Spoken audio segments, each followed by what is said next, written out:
Our next speaker is Bill Davis, and he's the Director of Government Affairs for Boehringer Ingelheim, based in Washington, D.C. And of course, with all of the topics that are at hand right now, it's a hot spot in Washington, and we're glad to have Bill on our team and to give us some insight there. So Bill is the Director of Government Affairs, as I'd mentioned, with Boehringer Ingelheim, where he leads the legislative and regulatory outreach and advocacy efforts.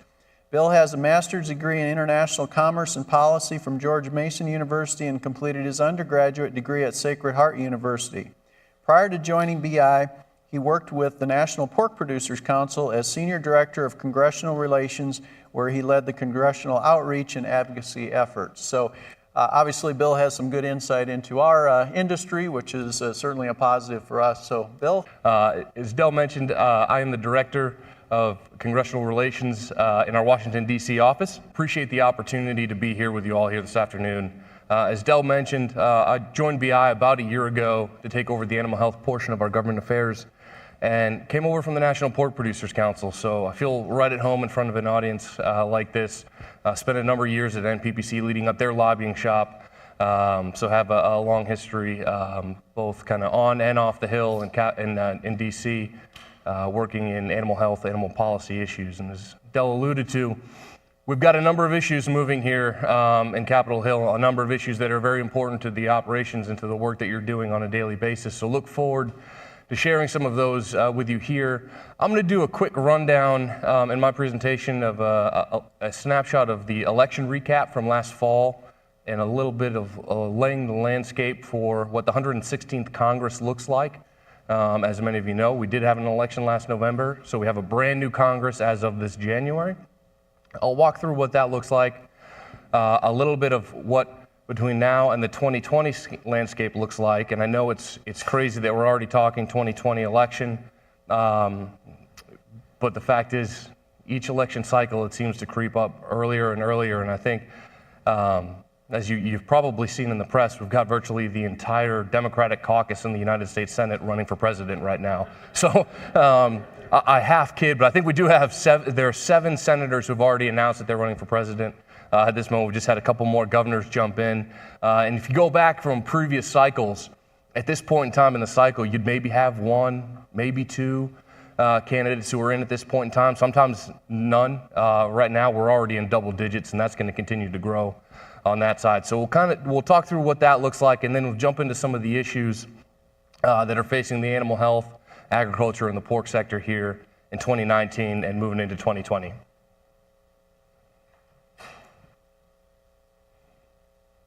So last November, we had what's called a midterm election, in that we had every member of the House of Representatives up for re-election, and every 2 years, 1/3 of the Senate is up for re-election. Senators serve 6-year terms. Every 2 years, 1/3 of the Senate is up.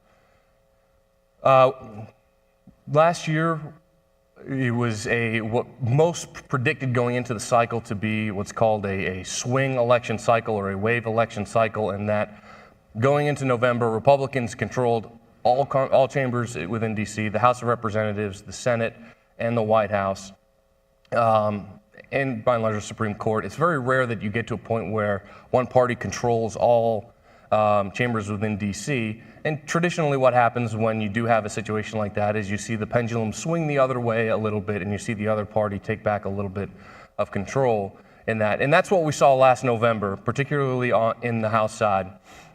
We did see what can be called somewhat of a wave election, where we saw Democrats gain 40 seats in the House of Representatives, taking over the majority in the House of Representatives. Republicans maintained their control in the Senate, but they actually grew it by 2 seats. They had a very slim margin of 51 vote majority in the Senate. They now have a 53-seat majority in the Senate. And Democrats flipped 7 governorships from Republican to Democrat, though Republicans still control more state capitals around the country. So what does this mean? It means we now have a divided Congress. We have a Democratic-controlled House, we have a Republican-controlled Senate, and we still have a Republican in the White House. So what does that mean for the next 2 years? It's going to mean a number of different things, and some of which you've already seen start to play out in the news. There's going to be a lot of oversight over the next couple of years. There's going to be a lot of checks on the administration, and there's not going to be much bipartisanship going on over the past couple of years. Not that there has been over the past couple of cycles, but it's probably going to be a little bit more inflated here over the next couple of years. This is the map of what the Senate currently looks like right now, the makeup of the Senate. As I mentioned, we have 53 Republicans and 43 Democrats, with 2 independents up in the Northeast here who are caucusing with the Democrats. So those would be Independent Senator Angus King from Maine and Bernie Sanders in Vermont, who is running for president again. The states that are shaded all red are states that have 2 Republican senators. The states that are all blue have 2 Democratic senators. And the states that are striped have one senator each of one party. And one thing that I find kind of unique about this map here, and give you a little bit of kind of perspective, the dynamics of the Senate, you don't see a whole lot of striped states there on the map. There's only about 10 states, so about a fifth of the Senate has states that actually split partisanship. The rest of the states have senators of the same party. This is a breakdown of what the House of Representatives currently looks like. As I mentioned, 40 seats flipped to the Democratic side. The breakdown is now 235 Democrats for 199 Republicans, so Democrats do have the majority in the House of Representatives. But the one thing that I find unique about this map, and when I look at it, is it's a lot of red. If you were to take away the numbers and just look at this map, you would think that more than likely that Republicans controlled the House of Representatives. And it's very similar to a map that I saw after the presidential election between the re-election for President Obama and Mitt Romney. When you looked at the maps and the congressional districts and how they broke down after that election, the country was by and large red, but you saw these deep pockets on the West Coast, in the Northeast, Pennsylvania, and some parts down in Texas, where there's a just significant amount of population in those areas, and thus you have a significant amount of members of Congress that represent those areas. So while the map might look red, the numbers are not. And it's a little bit unique in that regard. It's states like Texas, like Pennsylvania, and California, to the southern part of California, lost a lot of seats in the last election cycle. So what are we looking at here in 2019? Prior to this midterm election, there was a busy time in Congress on the legislative front for issues that are important to the animal health industry. Probably first and foremost on that list was the passage of the 2018 Farm Bill, which very fortunately did pass last December before Congress gavelled out. It did expire for a small period of time. The Farm Bill, which for those who aren't familiar with it, is a 5-year reauthorization bill that covers a number of different issue areas, but for the first time included some really significant provisions for the animal health industry. And while it did lapse, fortunately Congress was able to get it done before the end of the year. If it hadn't, and it rolled over to the new Congress, Congress would be starting the process of writing a brand new farm bill all over again. And with the makeup and dynamics of Congress right now, I don't know what that would have looked like. So that was a big issue that was moving through on the legislative front last year. Animal Drug User Fee Act, another really big 5-year reauthorization bill for the animal health industry, was moving through Congress and was signed by the president last August. So because there were some bigger pieces of legislation that were moving through on the legislative side last year, those bills have now passed. They're moving towards the implementation portion of the bill, which is where we are with issues particularly like the Farm Bill. The Farm Bill is now moving through what's called the implementation portion of it. So the focus shifts a little bit from Capitol Hill back over to USDA as they work to start to implement all of these provisions that were included in the bill. And I'll talk through what some of those are here in a few minutes. Some of the other issues on the rules and the regulation side that USDA is working on that are of interest to agriculture, and some of the ones that may be of interest to this group here, moving down towards the bottom, the FDA, USDA cell-based meat regulations. You may be aware of this issue topic. It's a big issue for industry. The National Pork Producers Council and their counterparts on the cattle side, National Cattlemen's Beef Association, have been working on this issue for a while now and have been deeply involved and engaged here. But essentially, this would dictate how regulations and how products would be labeled for new technologies, cell-based technology and plant-based technology, how those products will be labeled once they go to market. And the industry has been fighting really hard to get those technologies under the jurisdiction of USDA. The cell-based and plant-based groups have been pushing to have those technologies housed at FDA. Recently, those two organizations have announced that they are going to have a joint jurisdiction over this meatless technology, with USDA having the most oversight over the issue. So it's a significant win for industry, but the process for this is still playing out on the regulatory front and within USDA. And then finally, trade.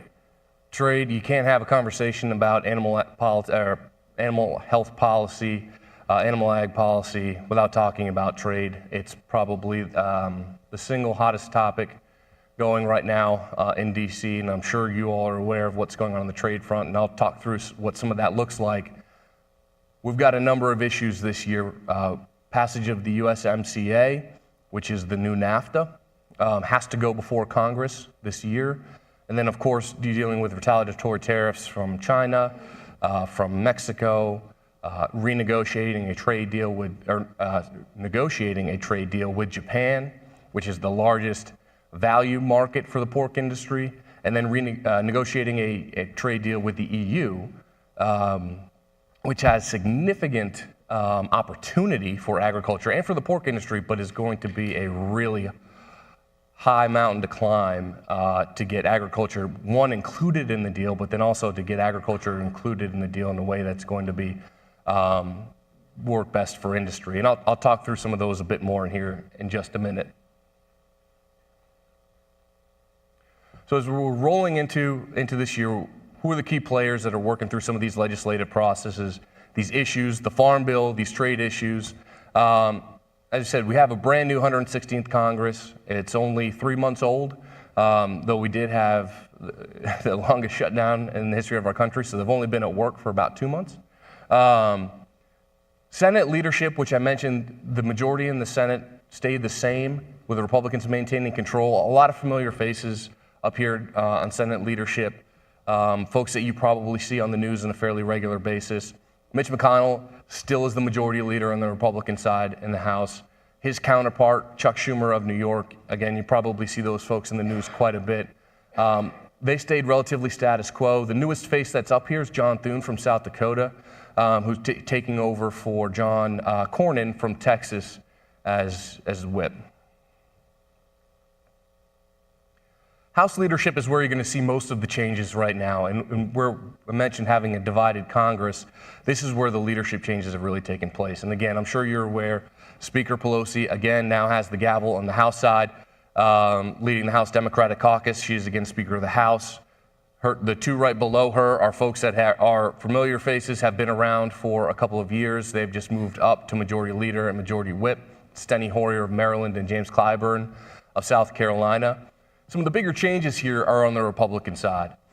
Last Congress, Speaker Paul Ryan was the head of not only the House, but also the head of the Republican conference. He has since retired. So we have a new majority leader in the Republican side of the House, which is Kevin McCarthy of California. He previously served as majority leader under the Speaker, so he was number 2. So he jumped up one slot on his side. And his minority whip is Steve Scalise from Louisiana. Folks who are probably most important to you all in this room, the kind of the core four, as I refer to them as, Senator Pat Roberts and Ranking Member Debbie Stabenow of Kansas and Michigan, respectively, have stayed the same. Again, the Senate, Republicans control the Senate still. Pat Roberts was chairman during the Farm Bill, so he was responsible for writing the Senate version of the Farm Bill. And Ranking Member Stabenow was the ranking member during the Farm Bill. So they stay in place during the implementation process. The only thing that has changed on here from last Congress is that Chairman Collin Peterson and Ranking Member Mike Conaway have flipped their roles. Mike Conaway from Texas was the chairman of the committee during last Congress, who wrote the House version of the Farm Bill. Chairman Collin Peterson was the ranking member, and he now takes over the chair with Democrats taking over the House. These four folks were very influential in drafting and passing and moving the Farm Bill and getting it done. And now they are going to be very influential people in overseeing the process and making sure that it runs smoothly and that it's being implemented in the way that Congress intended it to be implemented. and they have already started that process. The House held a hearing last week called the State of Agriculture, which it holds in the first quarter of every year, where the Secretary of Agriculture, Sonny Perdue, comes up, he testifies, talks about the state of the ag economy, and the Farm Bill was a big part of that discussion with the Secretary, and received multiple questions on the animal health provisions and foreign animal disease as a part of that hearing. The very next day, the Senate held their hearing on Farm Bill implementation. Chairman Pat Roberts and Ranking Member Stabenow held a hearing on the implementation and had Secretary Perdue testify at that.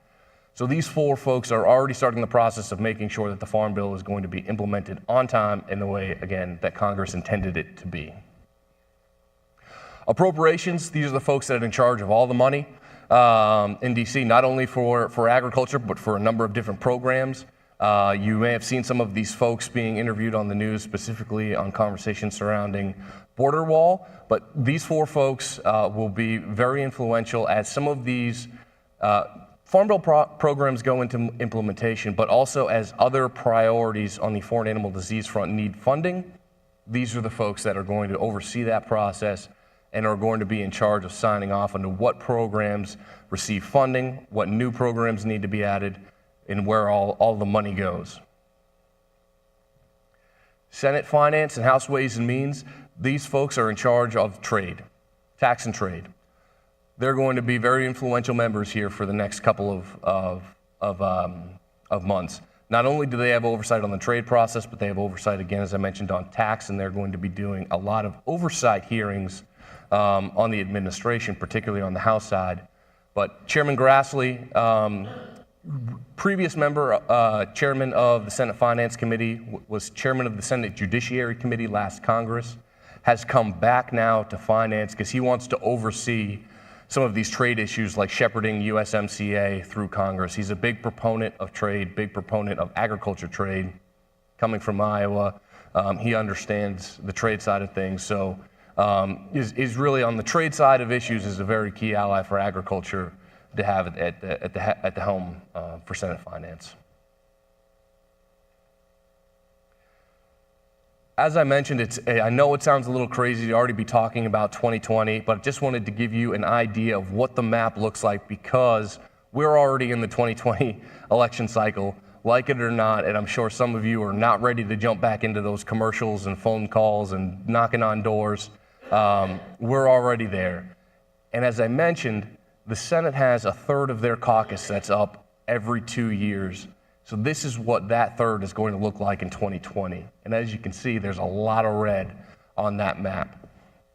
This last November, that map was essentially flipped in terms of the color on it. Democrats were defending a lot of seats. Republicans are now defending a lot of seats and a lot of very highly contested, very high profile seats that you'll be hearing a lot about.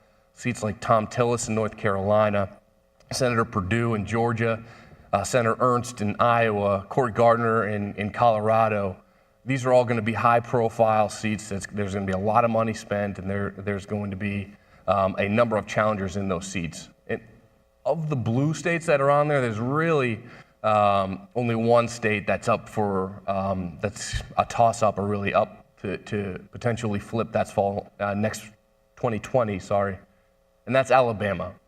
Alabama, that seat has largely been red throughout the history of that seat. 2 falls ago, had a midterm election there in which the Republican candidate ran into some headwinds, said some things he probably shouldn't have said, and we now Doug Jones have a Democratic senator from Alabama. That seat is likely to flip back Republican next fall. As I mentioned, with the numbers, just to give you an idea, 22 Republicans are up, only 12 Democrats, really only one vulnerable Democrat of the bunch. Well, there are a number of vulnerable Republicans there. In the Senate Ag Committee, there are also 4 Republicans that are up for re-election, so they're already in their election cycle as well. Majority Leader McConnell, Senator Ernst, who's going to have a very tough re-election in Iowa, Senator Hyde-Smith in Mississippi, new senator from Mississippi, and Senator Perdue from Georgia. On the House side, again, map looks pretty similar to what we showed you before, but the part that I want to point out here again, you see a lot of red throughout the map and a lot of deep blue pockets in California and in Texas and in the Northeast and in spots of Pennsylvania. The beige color that's up there are the toss-up districts, the districts that are really in play in 2 years. So these are the folks that are going to have to actually really campaign and have tough campaigns on their hands. And the one thing that this map shows you, there really aren't a lot of very competitive seats in the House of Representatives right now. And you wonder and you look through and you watch the news and you kind of you question why things become so partisan and why we get gridlocked at sometimes on certain issues. This map kind of shows that here a little bit, in that there aren't a lot of members of Congress who actually have to run competitive campaigns every fall. Most members are worried about their primary to the right or their primary to the left, not coming to the center on a lot of issues. So I just wanted to highlight that on this map. As you look at pure toss-up districts, there's less than a handful on here that are actually pure toss-up districts. And there are some swing ones in there, but not many that are just pure toss-up. So I highlight all this as we start to go into some of our policy discussions here, just to give you an idea on the current lay of the land in Congress, why things are as partisan as they are right now, and certainly there are some other issues that are going on in D.C. at the moment that are causing some pretty severe partisanship. But on a general high-level landscape, this is what we're looking at over the next 2 years. New breakdown of the House Agriculture Committee, 26 Democrats versus 21 Republicans. So again, that balance of power has shifted towards the Democrats, who now control that committee. And the one thing I would draw your attention to on this slide is the second bullet point under both the House and the Senate. You can see the races that are listed at the top or that are toss-ups, and there are a couple on the Democratic side. There's one on the Republican side, Don Bacon from Nebraska. But that lean Democrat, lean Republican chunk, you see on the top side with the Democrats there are a lot of lean Democrat seats that are now on the House Agriculture Committee. And those represent, by and large, seats that went from Republicans to Democrats this last cycle, and Democrats who now represent agriculture-heavy districts and who are now on key committees of jurisdiction.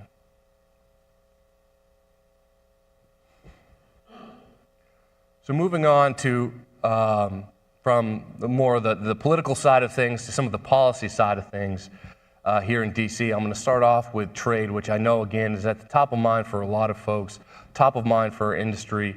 I'd say every question that I get, a majority of which, 8 out of 10, deal with trade side of things right now, and what's going on in trade, what are things going to look like here in a couple of months. And as I think we're all aware, agriculture and the pork industry in particular has faced a lot of headwinds over the past couple of months and years on the trade side. Trade is very important to the pork industry, and I know this full well from my days at NPPC. I know in the U.S. we're exporting about 26% of domestic production, which is the highest of most protein groups going out. So the exports are the lifeblood of the industry. And there are a lot of headwinds going on right now, as I mentioned, and there are a lot of headwinds in some extremely important markets. Now, I say all that, and hopefully we're going to have a resolution to some, if not all of these, over the next couple of months. But all that to say, I know there's still a lot of uncertainty out there, and I'll do the best I can to walk through what this is going to look like.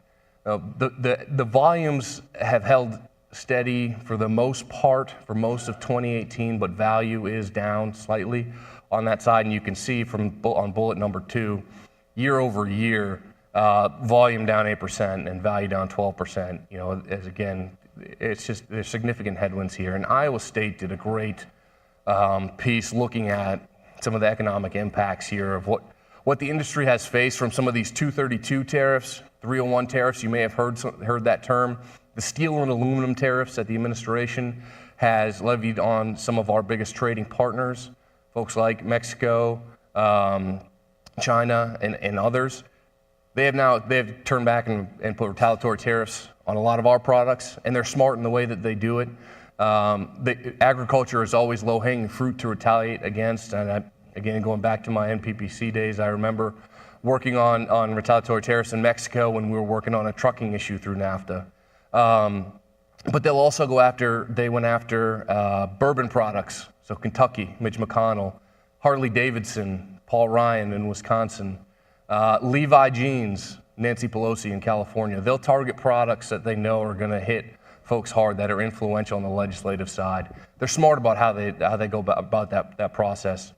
And it's having a toll. It's having an impact, no doubt. Iowa State's study estimated about $2 billion toll on U.S. pork producers because of those tariffs. And USDA will have a full year estimate coming out on that here by the end of the month. Where are we kind of by country? Some of our largest markets for the pork industry products, China. I think there's a lot going on in China right now. We all know that, and I'll talk through some of the other issues outside of just trade here in a few slides. We're facing significant tariffs in the Chinese market, 62% on U.S. products, and there's a lot of tariff and non-tariff trade barriers already in place in that market. So having the additional barriers put on products going into that market, significant impact. It's a huge impact as China is an extremely important market. There's a lot of room to run still in China as well. Mexico, largest volume market for the pork industry. The tariffs that have been in place because of the 232 have been absolutely devastating. And I know we have renegotiated a new trade deal with Mexico as part of the USMCA, but in that trade deal, the tariff lines, the 232 tariffs that are in place, were not a part of that trade agreement. So while the agreement is great in that it keeps product going into the Mexican market at a 0% tariff rate where it's at now, which is fantastic, if that goes into implementation, the tariff lines are still in place. That's a separate issue that needs to be dealt with. And that's why you've probably seen folks like NPPC and other groups come out and say strongly, we support USMCA, but we support USMCA with, as long as those retaliatory tariffs, the 232 tariffs, are eliminated. Japan, a largest value market for pork products. Japan has recently signed a trade agreement with all of these other countries that you see listed here below: Australia, EU, Canada, New Zealand, Mexico, Chile, part of the TPP, the Trans-Pacific Partnership Agreement that I'm sure you have heard out over the past couple of years, and it's one of the first policy initiatives that the Trump administration withdrew from once it took over in office. It's now into place. Agriculture products are now up against products from all these other countries. So the longer that we go without an agreement with Japan, the more we're going to be losing market share in there because these other folks already have market access there. And I know, as I said, it's the largest value market for U.S. pork. There are a lot of non-tariff trade barriers on product going in there. There's a lot of potential opportunity there, but you got to have a trade deal to knock some of those barriers down. A bit more on those countries that I mentioned right there. China, again, you hear things moving in the right direction on China, and depending on who you hear quoted in the press, it's either semi-positive, very positive, or a little bit more negative. You've started to hear more positive comments come out of the administration, folks who are actually doing the trade negotiation with China, which is good. It seems that things are moving in the right direction. But when we have conversations behind closed doors with folks at USDA, with USDR, one of the realizations that you come away with is that there's still work to be done here. And if this process with China was just about bulk purchases, and China just making big purchases in bulk, they probably could have struck that deal already. But it's not, and the administration is holding firm on really ensuring that there are some technical changes to how the Chinese operate, and I think they are going to hold out until they have some of those renegotiated so that you're seeing the bulk purchases along with some really substantive changes in between the way that we trade with China on agriculture and a number of other issues. So I say all of that, and that I do believe things are moving in the right direction. I do believe there is a pathway here to a deal. I just caution when you hear things that come out in the press that say things are moving along fantastically and a deal's going to be done very soon. it's going to take some time to implement and to negotiate some of these trickier end things. So I think they can get there, but it's probably a little further out than some indications that have come out recently. Canada and Mexico, again, we have a new trade agreement with Canada and Mexico. That trade agreement has to go through Congress to be enacted. So in order for USMCA, which not much difference for the pork industry on that, other than it keeps the tariff rate at 0, which is great. That deal, though, in order to go into effect, has to pass Congress.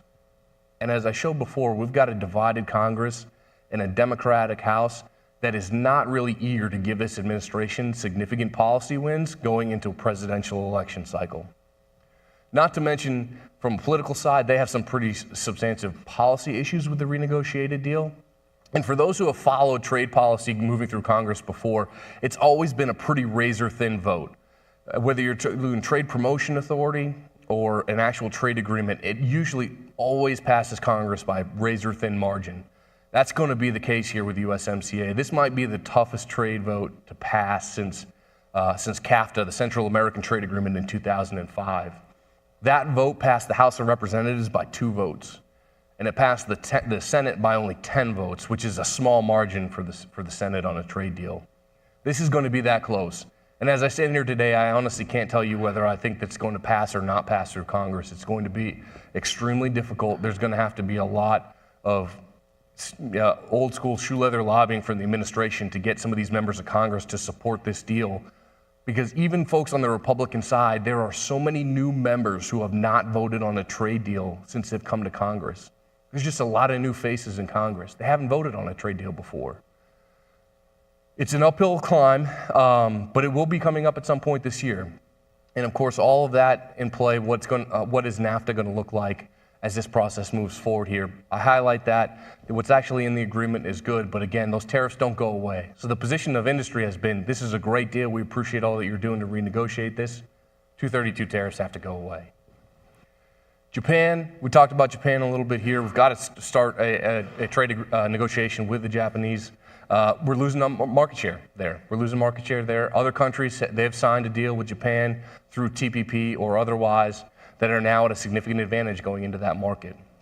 And the one thing I will point out here, a connection between a negotiation with Japan and with Canada and Mexico, is if we cannot get USMCA through Congress later this year, in my view, it's going to make the negotiations with Japan extremely difficult, especially when you start to get to the sensitive items, of which pork is always one of them.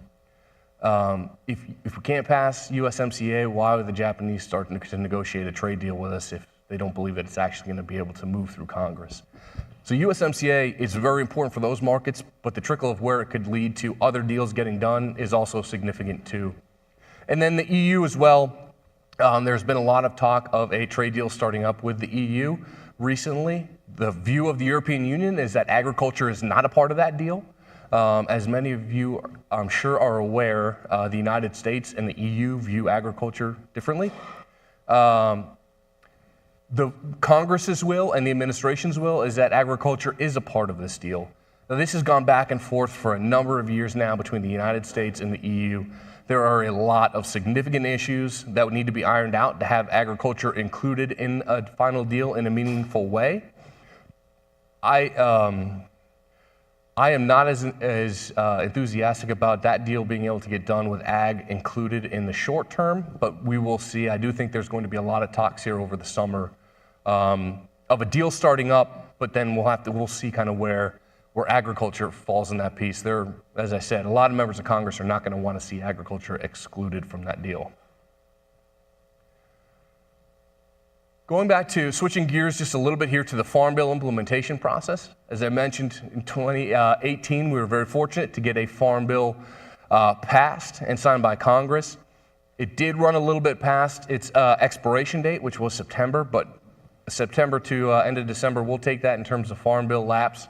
Most programs are funded through the end of the year, so there weren't really many significant interruptions due to that, but certainly if this was an issue that was ongoing this year, it'd be looking much different than the bill that passed last year. So this is just to give you an idea on USDA's organizational chart. Folks that are going to be key people at moving the Farm Bill implementation process forward. First and foremost starts at the top with Secretary Perdue, obviously very involved and engaged in setting the direction of the implementation. But the folks below him are three of the folks that are going to be extremely influential on implementing the animal health three legs of the stool here that I'll show you on the next slide, implementing those provisions in the Farm Bill. And those folks are Deputy Secretary Steve Sensky. He is, and typically what USDA will do when they're starting to implement a Farm Bill is they'll designate the Deputy Secretary as the point person to start that implementation process. So they're overseeing all of the departments below them and making sure that they are implementing the bill in the way that the Congress intended it to be implemented. Undersecretary Greg Eibach, who is the Undersecretary for Marketing and Regulatory Reforms, oversees APHIS, is going to be one of, if not the most influential people when it comes to implementing a vaccine bank. And then finally, Undersecretary for Research, Education, and Economics. They don't have a full undersecretary in right now. They have a deputy undersecretary. It's in a position that has to be Senate approved, and that person was kind of just hanging in the Senate. So they appointed him as a deputy. Doesn't need Senate confirmation, but the research side of things will certainly be a big part of this conversation as well. I won't spend too much time here. We've kind of talked a little bit about what the Farm Bill is, and I think you folks are all aware of what the Farm Bill generally is.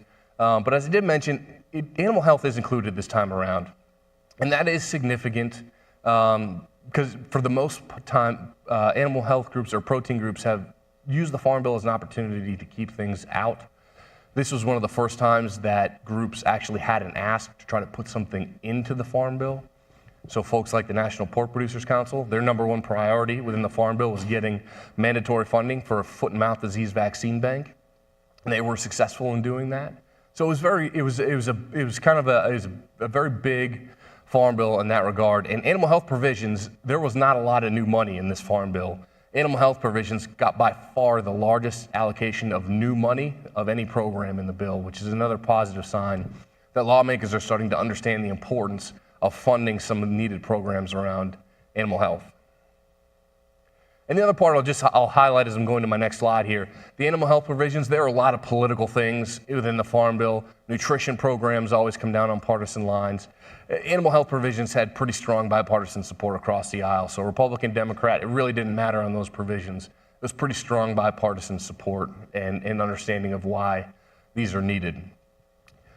So as I mentioned, it's what folks refer to as the three legs of the stool in the animal health provisions of the Farm Bill. And those three legs are mandatory funding for National Animal Health Laboratory Network, non-labs, National Animal Disease Preparedness and Response Programs, which essentially is state block grants, mandatory funding for state block grants, money that would go towards the states in the event they're needed for animal disease response.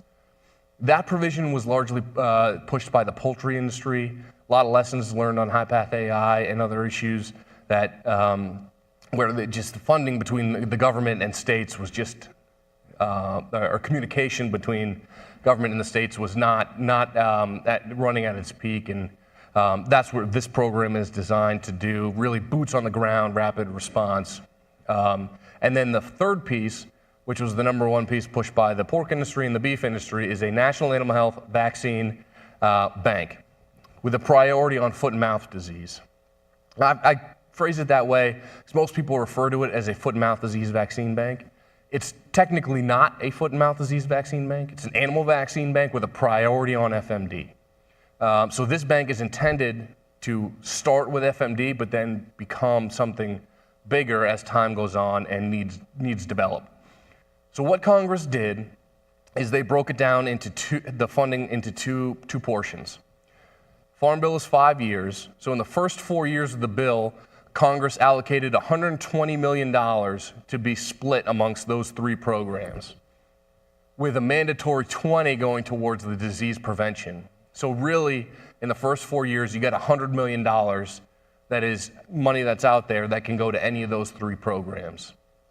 In year 5, there's an additional $30 million of mandatory money that can go towards any of those 3 programs, with 18 must go towards the state block grants.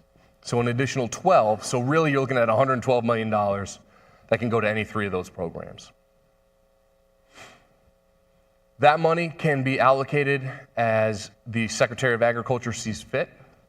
So the supporters of these programs are in meeting now, and I know pork industry representatives were in with USDA yesterday talking through the vaccine bank. They're in there talking now on what the funding level should look like for their programs, and really kind of getting into the more nuts and bolts conversations of what these 3 programs should be funded at and what they should look like.